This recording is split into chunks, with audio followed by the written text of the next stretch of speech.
मैत्रेय जी ने श्री पराशर जी से पूछा कि हे द्विश्रेष्ठ, पृथ्वी, आकाश एवं जल में रहने वाले देवता, ऋषि, पितृजन, मनुष्य, तिर्यक और वृक्षादि की रचना किस प्रकार ब्रह्मा जी ने की और आरंभ में जिस गुण, स्वभाव और स्वरूप के जगत की सृष्टि की, वह आप मुझे बतलाइए।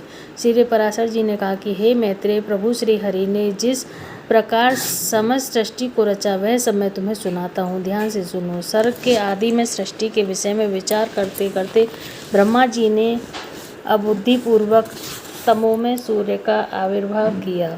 उससे तम, मोह, महामोह, तामिश्र, अंतामिश्र नामक 5 प्रकार की अविद्याएं उत्पन्न हुई। उसके ध्यान करने पर ज्ञान शून्य, तमोमय और जड़ रूप 5 प्रकार की सृष्टि प्रकट हुई। ब्रह्मा जी की सृष्टि में सर्वप्रथम नग की रचना हुई।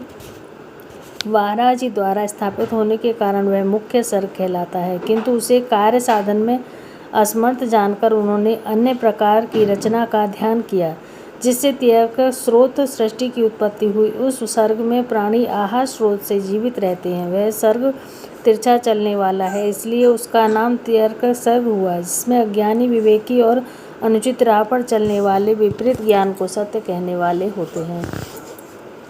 वे सभी अहंकृत, असमान और आंतरिक सुख को ही पूर्ण समझने वाले और एक दूसरे की प्रवृत्ति को न जान सकने वाले होते हैं। इस रचना को भी कार्य के रूप में न देखकर उन्होंने तीसरी रचना की, जो ऊर्ध्ववासी, ऊर्ध्वश्रोता और सात्विक थे। ब्रह्मा जी का एक तीसरा सर्ग देव सर्ग के नाम से जगजाहिर हुआ। इससे ब्रह्मा जी को संतुष्टि हुई। इन 3 सर्ग के प्राणियों को उन्होंने असाधक जानकर एक उत्तम साधक सर्ग के लिए ध्यान किया। उनके ध्यान करने पर उर्वारक श्रोता नामक सर्ग के लिए ध्यान किया। उनके ध्यान करने पर उर्वारक श्रोता नामक सर्ग प्रकट हुआ। इस सर्ग के प्राणी पृथ्वी पर निवास करते हैं।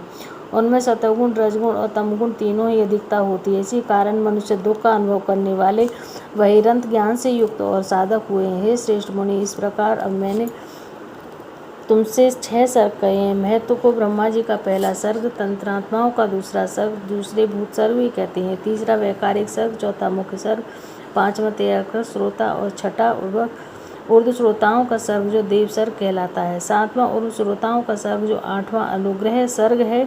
उर्वारक श्रोता नामक सर्ग मनुष्य सर्ग कहा जाता है। इस तरह ये 5 विकारी सर्ग और उनके पहले 3 प्रकृति सर्ग कहलाते हैं। 9वां सर्ग कौमार सर्ग कहलाता है, जो प्राकृतिक भी है और वैकारिक भी है। हे मैत्रेय, यह समस्त सर्ग सृष्टि के मूलभूत हेतु हैं।